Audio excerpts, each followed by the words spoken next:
മനുഷ്യചരിത്രത്തിലെ ഏറ്റവും വലിയ ഏറ്റവും വിനാശകരമായ ഒരു സംഘർഷത്തെക്കുറിച്ചാണ് നമ്മളിന്ന് സംസാരിക്കാൻ പോകുന്നത്. രണ്ടാം ലോകമഹായുദ്ധം. ലോകത്തെ ഇന്നീ കാണുന്ന രീതിയിലേക്ക് മാറ്റിമറിച്ച ആ യുദ്ധത്തിന്റെ കാരണങ്ങൾ എന്തൊക്കെയായിരുന്നു? അതിന്റെ ഗതി എങ്ങനെയായിരുന്നു? പിന്നെ ഏറ്റവും പ്രധാനമായി അത് നമ്മളെ പഠിപ്പിച്ച പാഠങ്ങൾ എന്തൊക്കെയാണ്? നമുക്ക് നോക്കാം. ഈയൊരു സംഖ്യയിലേക്ക് നോക്കൂ. 70 മുതൽ 85 ദശലക്ഷം വരെ, അതായത് 7 കോടി മുതൽ 8.5 കോടി വരെ മനുഷ്യജീവനുകൾ. ഇതൊരു വെറും കണക്കല്ല. രണ്ടാം ലോകമഹായുദ്ധം കാരണം ഈ ഭൂമിയിൽ നിന്ന് ഇല്ലാതായിപ്പോയ മനുഷ്യരുടെ എണ്ണമാണത്. ഈയൊരു ഭീമമായ നഷ്ടം തന്നെയാണ് ഈ യുദ്ധത്തെ ചരിത്രത്തിലെ ഏറ്റവും ഭയാനകമായ ഒന്നാക്കി മാറ്റുന്നത്. ഇതിനെ വെറുമൊരു സൈനിക സംഘർഷമെന്ന് വിളിക്കാൻ പറ്റില്ല. ഇതൊരു സമ്പൂർണ്ണ യുദ്ധം, അഥവാ ടോട്ടൽ വാർ ആയിരുന്നു. എന്നുവെച്ചാൽ എന്താ? യുദ്ധക്കളവും വീടും തമ്മിലുള്ള ആ അതിർവരമ്പില്ലേ, അത് പൂർണ്ണമായിട്ടും ഇല്ലാതായി. സാധാരണക്കാരും സൈനികരും ഒരുപോലെ ഇതിന്റെ ഭാഗമായി മാറി. ഒരു രാജ്യം മുഴുവൻ, സമൂഹം ഒന്നടങ്കം യുദ്ധത്തിന്റെ ആ തീവ്രത നേരിട്ടനുഭവിച്ചു. അപ്പോൾ ഇത്രയും വലിയൊരു യുദ്ധം എങ്ങനെയാണ് തുടങ്ങിയത്? ഇതിനൊരൊറ്റ കാരണം ചൂണ്ടിക്കാണിക്കാൻ നമുക്ക് കഴിയില്ല. മറിച്ച് പല സംഭവങ്ങളുടെ ഒരു ശൃംഖലയായിരുന്നു അത്. ദുർബലമായിരുന്ന ഒരു സമാധാന അന്തരീക്ഷത്തെ അത് മൊത്തത്തിൽ തകർത്തു കളഞ്ഞു.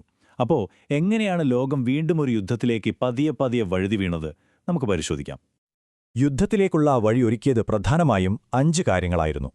ഒന്നാമത്തേത്, ഒന്നാം ലോകമഹായുദ്ധത്തിനു ശേഷം ഒപ്പുവെച്ച വേഴ്സായ് ഉടമ്പടി. അത് ജർമ്മനിയിൽ വലിയ പകയും അമർഷവുമാണുണ്ടാക്കിയത്.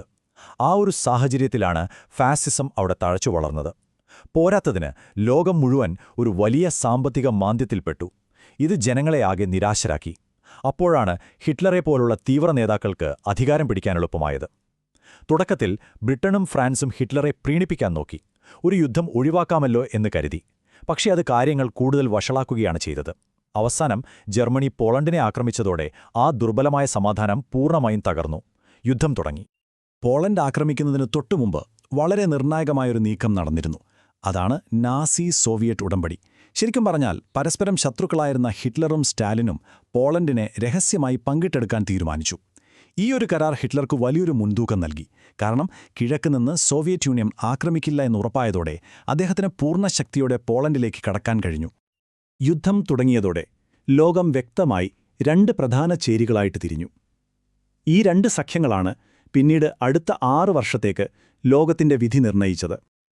അപ്പോൾ ലോകം 2ആയി വിഭജിക്കപ്പെട്ടു. ഒരു വശത്ത് നാസി ജർമ്മനി, സാമ്രാജ്യത്വ ജപ്പാൻ, ഫാസിസ്റ്റ് ഇറ്റലി എന്നിവരടങ്ങിയ അച്ചുതണ്ട് ശക്തികൾ അഥവാ ആക്സിസ് പവേഴ്സ്.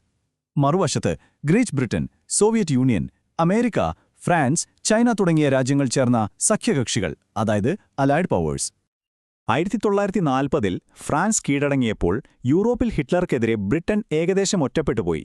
ആ ഒരു നിർണായക ഘട്ടത്തിലാണ് അന്നത്തെ പ്രധാനമന്ത്രി വിൻസ്റ്റൺ ചർച്ചിൽ ഈ വാക്കുകൾ പറഞ്ഞത്: നമ്മൾ കടൽത്തീരങ്ങളിൽ പോരാടും. ഇത് ബ്രിട്ടന്റെ തളരാത്ത പോരാട്ട വീര്യത്തിന്റെ ഒരു പ്രതീകമായിട്ട് പിന്നീട് മാറി. ജർമ്മനിയുടെ ഈ ആക്രമണങ്ങൾക്ക് പിന്നിലെ പ്രധാന ആശയമെന്തായിരുന്നു? അത് ലെബൻസ്റൂം എന്നതായിരുന്നു. ജർമ്മൻ ഭാഷയിൽ ജീവിക്കാനുള്ള ഇടം എന്നാണ് ഇതിനർത്ഥം. ജർമ്മൻ ജനതയ്ക്ക് താമസിക്കാനും വിഭവങ്ങൾ കണ്ടെത്താനുമായി കിഴക്കൻ യൂറോപ്പിൽ ഒരു വലിയ സാമ്രാജ്യം സ്ഥാപിക്കുക. ഇതായിരുന്നു ഹിറ്റ്ലറുടെ പ്രധാന ലക്ഷ്യം. തുടക്കത്തിൽ അച്ചുതണ്ട് ശക്തികൾക്ക് വലിയ മുന്നേറ്റമായിരുന്നു. അപ്പോൾ എങ്ങനെയാണ് ഈ മുന്നേറ്റം തടയപ്പെട്ടത്? എങ്ങനെയാണ് യുദ്ധത്തിന്റെ ഗതി മാറിയത്? യൂറോപ്പിലെ യുദ്ധത്തെ നമുക്ക് 3 പ്രധാന ഘട്ടങ്ങളായിട്ട് തിരിച്ച് പരിശോധിക്കാം. ഓക്കെ, അപ്പോൾ ആദ്യഘട്ടം, അതായത് 1939 മുതൽ 41 വരെ ജർമ്മനിയുടെ ആധിപത്യമായിരുന്നു. അവർ മിന്നൽ വേഗത്തിൽ യൂറോപ്പിന്റെ ഭൂരിഭാഗവും കീഴടക്കി. എന്നാൽ 1942 ആയപ്പോഴേക്കും കാര്യങ്ങൾ മാറിമറിഞ്ഞു. സ്റ്റാലിൻഗ്രാഡിലെ നിർണായകമായ വിജയം സോവിയറ്റ് യൂണിയന് വലിയൊരു മുൻതൂക്കം നൽകി. അതോടുകൂടി ജർമ്മൻ പട പതിയെ പിൻവാങ്ങാൻ തുടങ്ങി. ഇനി അവസാന ഘട്ടം. 1944-ൽ ഡി-ഡേയിലൂടെ സഖ്യകക്ഷികൾ പടിഞ്ഞാറൻ യൂറോപ്പിൽ ഒരു പുതിയ യുദ്ധമുഖം തുറന്നു. ഇതോടെ കിഴക്ക് നിന്നും പടിഞ്ഞാറിൽ നിന്നും ഒരേ സമയം ആക്രമിക്കപ്പെട്ട ജർമ്മനിയുടെ പതനം ഏതാണ്ട് ഉറപ്പായി. ജർമ്മനിയുടെ ആദ്യകാലത്തെ ആ അവിശ്വസനീയമായ വിജയങ്ങൾക്കു പിന്നിലെ പ്രധാന കാരണം ബ്ലിറ്റ്സ്ക്രീഗ് എന്ന തന്ത്രമായിരുന്നു. മിന്നൽ യുദ്ധം എന്ന് ഇതിനെ പറയാം. അതായത് വ്യോമസേനയും ടാങ്കുകളും ഒരുമിച്ച് അതിവേഗത്തിൽ, ശത്രുവിനു ചിന്തിക്കാൻ പോലും സമയം കൊടുക്കാതെ ആക്രമണം നടത്തി അവരെ അമ്പരിപ്പിക്കുന്ന ഒരു രീതിയായിരുന്നു ഇത്. കിഴക്കൻ മുന്നണിയിലെ യുദ്ധഗതിയെ ശരിക്കും തലകീഴായി മറിച്ചത് സ്റ്റാലിൻഗ്രാഡ് യുദ്ധമായിരുന്നു. അവിടെ വെച്ച് ജർമ്മനിയുടെ ഏറ്റവും കരുത്തരായ 6ാം സൈന്യം പൂർണ്ണമായും നശിപ്പിക്കപ്പെട്ടു. ഈയൊരു കനത്ത പരാജയത്തിന് ശേഷം ജർമ്മൻ സൈന്യത്തിന് കിഴക്കൻ യൂറോപ്പിൽ നിന്ന് പിന്മാറുകയല്ലാതെ വേറെ വഴിയില്ലായിരുന്നു. അതായിരുന്നു ശരിക്കുള്ള ടേണിംഗ് പോയിന്റ്. ഈ സംഖ്യ ഒന്നോർത്തു നോക്കൂ. 1.5 ലക്ഷത്തിൽ കൂടുതൽ സൈനികർ 1944 ജൂൺ 6-ന് ചരിത്രത്തിലെ ഏറ്റവും വലിയ കടൽ വഴിയുള്ള സൈനിക ആക്രമണമായ ഡി-ഡേയിൽ പങ്കെടുത്ത സഖ്യകക്ഷി സൈനികരുടെ എണ്ണമാണിത്. ഈയൊരു മുന്നേറ്റം പടിഞ്ഞാറൻ യൂറോപ്പിൽ ഹിറ്റ്ലർക്കെതിരെ ഒരു പുതിയ യുദ്ധമുഖം തുറന്നു. അത് ജർമ്മനിയുടെ പതനം കൂടുതൽ വേഗത്തിലാക്കി. കിഴക്കിൽ നിന്ന് സോവിയറ്റ് സൈന്യം ബെർലിൻ വളഞ്ഞതോടെ ഹിറ്റ്ലർ ആത്മഹത്യ ചെയ്തു. ഏതാനും ദിവസങ്ങൾക്കുള്ളിൽ 1945 മെയ് 8-ന് ജർമ്മനി നിരുപാധികം കീഴടങ്ങൽ പ്രഖ്യാപിച്ചു. അതോടെ യൂറോപ്പിലെ 6 വർഷം നീണ്ടുനിന്ന ആ രക്തച്ചൊരിച്ചിലിന് അവസാനമായി. ആ ദിവസമാണ് ചരിത്രത്തിൽ VE ദിനം അഥവാ വിക്ടറി ഇൻ യൂറോപ്പ് ഡേ എന്നറിയപ്പെടുന്നത്. യുദ്ധം അവസാനിച്ചപ്പോൾ തകർന്നടിഞ്ഞ ഒരു ലോകമാണ് ബാക്കിയുണ്ടായിരുന്നത്. പക്ഷേ ആ നാശത്തിൽ നിന്ന് തന്നെ ഒരു പുതിയ ലോകക്രമം പതിയെ ഉദയം ചെയ്തു. എന്തൊക്കെയായിരുന്നു അതിന്റെ പ്രത്യാഘാതങ്ങൾ? നമുക്ക് നോക്കാം. യുദ്ധം കഴിഞ്ഞപ്പോൾ ലോകം കണ്ടത് ഞെട്ടിക്കുന്ന ചില സത്യങ്ങളായിരുന്നു. 6 ദശലക്ഷം ജൂതന്മാരെ ആസൂത്രിതമായി കൊന്നൊടുക്കിയ ഹോളോകോസ്റ്റിന്റെ മുഴുവൻ ഭീകരതയും ലോകം അപ്പോഴാണ് ശരിക്കും തിരിച്ചറിഞ്ഞത്. ഹിരോഷിമയിലും നാഗസാക്കിയിലും അണുബോംബ് വീണതോടെ മനുഷ്യരാശി അണുയുഗത്തിന്റെ ഭീതിയിലേക്ക് കടന്നു. യൂറോപ്പിലെയും ഏഷ്യയിലെയും നഗരങ്ങൾ വെറും ചാരക്കൂനകളായി മാറി. ലക്ഷക്കണക്കിന് ആളുകൾക്ക് സ്വന്തം വീട് നഷ്ടപ്പെട്ട് അഭയാർത്ഥികളാകേണ്ടി വന്നു. ചരിത്രത്തിലാദ്യമായി സൈനികളേക്കാൾ കൂടുതൽ സാധാരണക്കാർക്ക് ഒരു യുദ്ധത്തിൽ ജീവൻ നഷ്ടപ്പെട്ടു. ഈ യുദ്ധം ലോകശക്തിയുടെ ഭൂപടം തന്നെ മാറ്റിവരച്ചു. അതുവരെ ലോകം ഭരിച്ചിരുന്ന ബ്രിട്ടൻ, ഫ്രാൻസ് തുടങ്ങിയ പഴയ യൂറോപ്യൻ സാമ്രാജ്യങ്ങൾ ആകെ തളർന്നു.